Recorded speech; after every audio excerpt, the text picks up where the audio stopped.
तो चलिए सबसे पहले बात करेंगे आज के पंचांग की। आज शुभ संवत 2081 शक 1946 सूर्योत्तरायण का ज्येष्ठ महीने की कृष्ण पक्ष की चतुर्थी तिथि है और दिन सोमवार।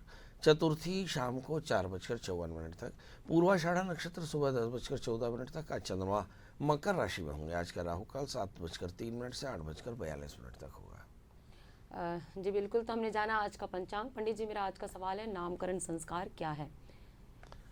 नाम से ही पता चलता है कि नामकरण संस्कार क्या है। जी। मतलब हमारे ज्योतिष में या हमारे सनातन में 16 संस्कार होते हैं। इसमें ये नामकरण संस्कार नामकरण संस्कार में अक्सर माता पिता आचार्य को बुला करके ग्रह नक्षत्रों के आधार पर नामकरण किया करते हैं। और नामकरण संस्कार में नाम देवता की पूजा होती है। तो गौरी, गणेश, कलश, नवग्रह, षोडश मातृका और फिर सभी देवताओं की प्रीता के लिए हवन करके नाम देवता की पूजा की जाती है। और फिर नाम देवता का नाम रख करके, ओंकार रख करके उसकी पूजा करके बच्चे के जीभ में उसका नाम लिखा जाता है, सोने की शलाका से या चांदी की शलाका से। और उसके बाद उसके कानों पर बताया जाता है कि आज के बाद तुम्हारा यह नाम होगा। हाँ, हमारे यहाँ नामकरण संस्कार में 2 नाम रखे जाते हैं, एक प्रचलित नाम और एक राशि नाम। राशि नाम जो है वह उसका कोड वर्ड होता है। जब कभी भी उसे अपनी पूजा में बैठना हो, किसी आध्यात्मिक उपक्रम में बैठना हो, तो उस स्थिति में ये नाम जो राशि नाम है वही प्रचलित होता है और उसी नाम से उसके सारे क्रियाएं की जाती हैं। तो इस तरह से ये नामकरण संस्कार है। यह भारतीय सनातन का बड़ा महत्वपूर्ण संस्कार है। ये 1 साल के बाद भी किया जा सकता है, पर ज़्यादातर नामकरण संस्कार शुरुआती 1 महीने में ही कर लेते हैं। पंडित जी, नाम का कितना प्रभाव पड़ता है व्यक्ति के जीवन में? क्योंकि लोग कहते हैं कि नाम में क्या रखा है। अभी पद्मा जी बोले तो आपने जी पंडित जी, बहुत साफ है कि नाम का ही तो प्रमाण है। एक जो जीव परमात्मा का अंश है वो नाम से ही तो जाना जाता है।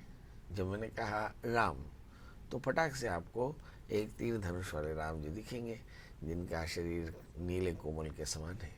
यदि मैं कहूँ कृष्ण, तो आप दिखेगा कि कृष्ण जो है वो नीले पत्ते के नीले कोमल पत्तों की तरह हैं और जिनके सिर पर मोर पंख है। तो नाम का ही तो खेल है। नाम नहीं तो फिर परिचय कैसा होगा? यदि संसार में किसी का परिचय है तो उसका नाम होगा। हमारे यहाँ बोलते हैं अनादि अविद्या उपातो तो विस्फुलिंग कहा कि अनादि यानी ब्रह्म से माया टकराई तो एक विस्फोट हुआ और साइका की नमत, उसको अकेला अच्छा नहीं लगा। साइक्षत एकुम बहु श्याम प्रजा, और उसने इच्छा की कि हम एक से अधिक हो जाए। और जैसे उसने इच्छा के साइक्षत एकुम बहु श्याम प्रजा, वैसे संसार की रचना हुई। तो 84 लाख उपाधियाँ परमात्मा से पैदा हुई, जिसे आगे चल करके 84 लाख योनियाँ कही। और इन 84 लाख योनियों में सबका एक नामकरण हो गया, है ना? क्या बोलते हैं, डोंकी और मोंकी। दोनों में डी और एम का फर्क है, मगर दोनों के स्वभाव में बड़ा फर्क है ना? एक गधा और एक बंदर। तो गधा धरती पर बोझ उठाता है और बंदर जो है डाली डाली फल खाता है। तो फर्क है। इसी तरह से होता है। ये नाम का प्रभाव है। जब मैं बंदर कहूँ तो आपको पेड़ों पर उछलता बंदर दिखेगा, और गधा कहूँ तो गधे की याद आएगी। एग्जैक्टली, बस यही नाम का प्रभाव है। मगर सवाल ये है कि नाम आपके जन्म कुंडली से मैच करता हो, न्यूमरोलॉजिकली वो फेवरेबल हो, तो ये नाम आपके लिए बहुत ज़्यादा फायदेमंद रहता है। और थोड़ा सा फेवरेबल नहीं हो तो इसे काफ़ी कॉम्प्लेक्स होते हैं। और आज की दुनिया में लोग नामों को करेक्ट कराने में बहुत सारा समय लगाते हैं। इसका मतलब ये है कि नाम से सक्सेस भी मिलती है ना? ऐसा मानते हैं कि जैसे ऋतिक रोशन थे, उन्होंने आगे चल करके एच लगवाया, ऋतिक रोशन हुए, है ना? तो ऐसे बहुत सारे लोग होंगे जो अपने नाम के आगे ABCD का करेक्शन करा करके नाम को ज़्यादा सफल बनाने की कोशिश करते हैं।